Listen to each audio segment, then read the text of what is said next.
Alors, pour la fête d'hiver du 150e, c'est la première de 4 grandes fêtes qu'on va avoir lieu tout le long de l'année 2025.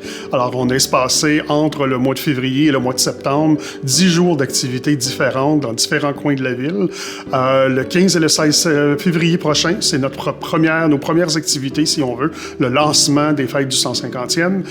Chacune de nos activités font un clin d'œil un peu au passé. Commémoration, aux traditions, aux coutumes, aux activités qu'on avait dans le passé, et on fête notre 150e un peu de cette façon-là, toujours en faisant un clin d'œil au passé, mais en étant avant-gardiste un peu d'aujourd'hui.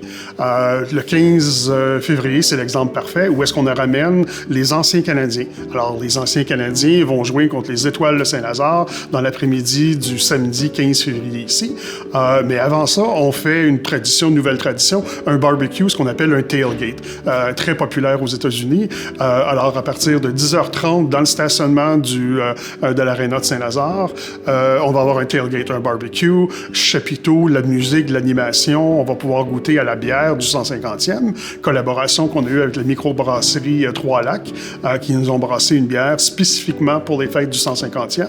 Alors, les gens vont pouvoir goûter à la bière à ce moment-là, peut-être rencontrer certains anciens joueurs du Canadien qui vont venir faire un tour, prendre un petit hamburger avant la partie et voir ça. À la fin du match de hockey, on a un spectacle de patinage artistique de notre club de patin Hudson Saint-Lazare, alors qu'ils vont faire un spectacle qui s'appelle Mise au jeu, 15-20 minutes, un hommage un peu au hockey puis aux joueurs de hockey dans le coin, pendant que les joueurs se changent, etc.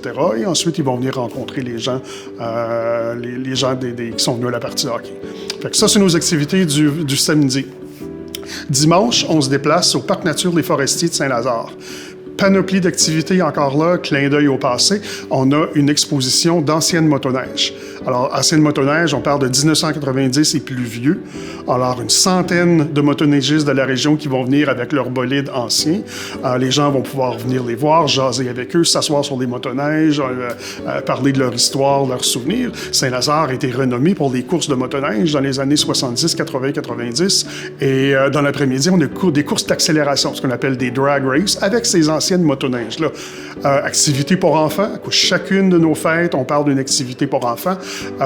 Bricole ton traîneau puis viens faire la parade. Alors, on invite les enfants de 6 à 12 ans à se bricoler un traîneau, l'amener au Parc Nature des Forestiers et entre d'autres activités, sur l'anneau de glace, ils vont faire une parade de leurs traîneaux qu'ils ont décorés et on va remettre des prix de présence et des prix pour les plus beaux traîneaux, etc. Activité phare du dimanche, c'est notre course de lit loufoque sur glace. C'est une première en Amérique du Nord. On a eu quelques-unes en Europe. On a eu des courses de lit l'été, ici, sur roues, dans les rues, mais jamais sur glace. Alors, sur l'anneau de glace du Parc Nature des Forestiers, jusqu'à 25 équipes vont se battre pour la Coupe du Saint-Lazare ou la Coupe du 150e, si on veut, à travers une piste d'obstacles sur la glace. Il va y avoir différentes qualifications pour arriver à la grande finale et on remettre plus de 3 000 $ de prix pour les équipes les plus rapides, les plus beaux lits et les plus beaux costumes. Alors, c'est pas juste la vitesse, on veut l'originalité dans les lits, on veut l'originalité dans les costumes, que les gens qui vont se costumer un peu pour l'occasion, et on va répartir les prix à travers tout le monde à ce moment-là. Alors, de 10h jusqu'à 4h l'après-midi, plein d'activités au Parc Nature, d'autres animations, de la musique, etc. Bref, ça va être le party toute la journée, le dimanche, le 16 février, de 10h le matin à 4h l'après-midi, au Parc Nature des Forestiers de Saint-Lazare.